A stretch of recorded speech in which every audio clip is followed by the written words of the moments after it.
Good morning, friends.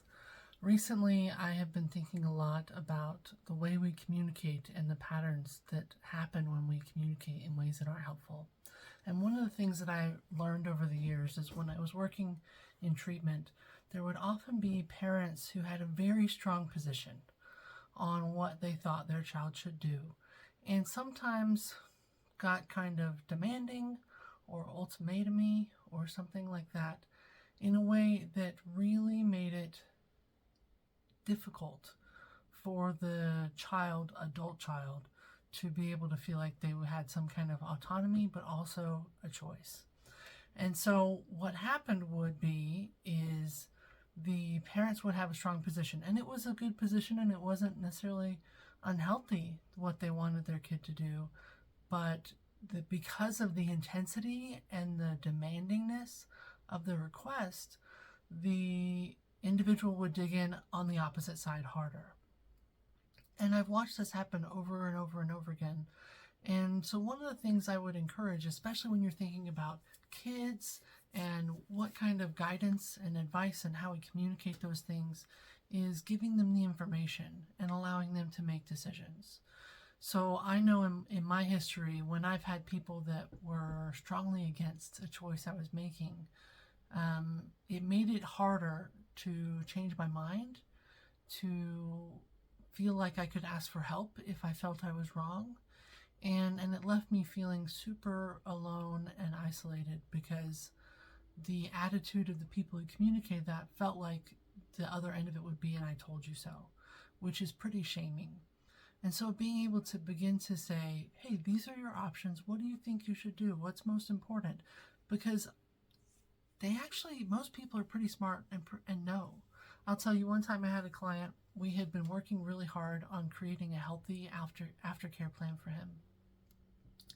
And I made a mistake.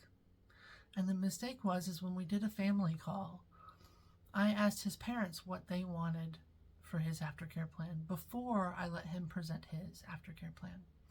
And the mistake in that is everything his parents wanted for him was something he already had in his aftercare plan, but because they got to speak it first, he felt less like it was his choice. And had he been able to say, hey, this is what I want to do as far as my treatment after I leave inpatient, then it would have felt like he could take more ownership of it.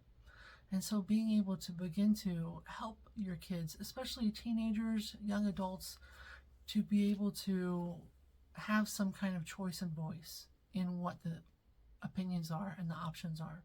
I know right now I have a teenager who's about to enter 10th grade, and all kinds of choices with classes and what paths to pursue and how to interpret and how to make choices for college.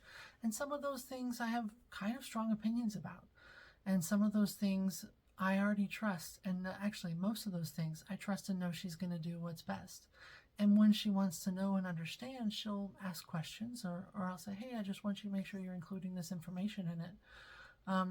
But when we hold a very, very strong, firm position, all it does is invite someone to dig in harder.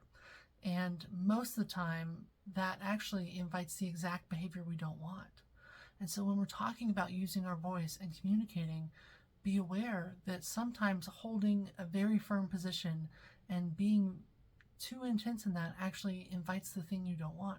So start paying attention to, is the way I'm communicating with my partner or with my children or with my neighbors or my friends inviting them to resist in ways that they would be more than willing to participate if I introduce it in a different way.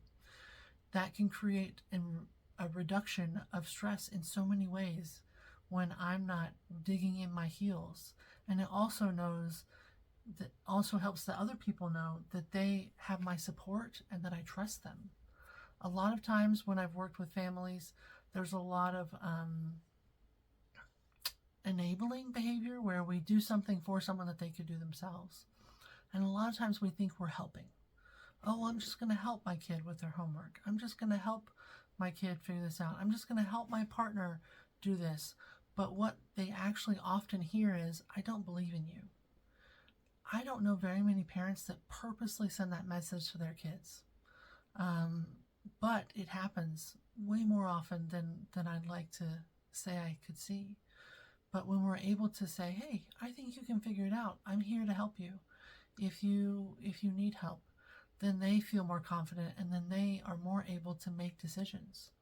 I have some clients who weren't even allowed to make decisions until they were adults. And then when they were left with adult decisions, having never practiced it as teenagers or kids, totally struggled to have any decision-making skills and didn't trust themselves.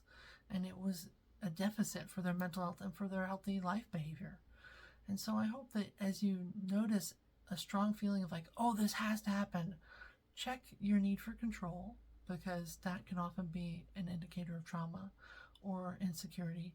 But also check and see how you're communicating those things.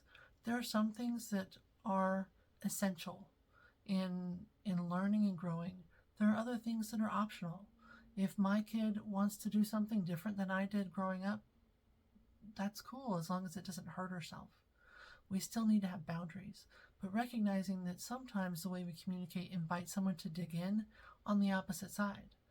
And so being able to help them navigate that and help yourself by stepping back and showing your kids that you trust them, or your spouses that you trust them, is really valuable in our communication. Hope that helps. Thanks, y'all.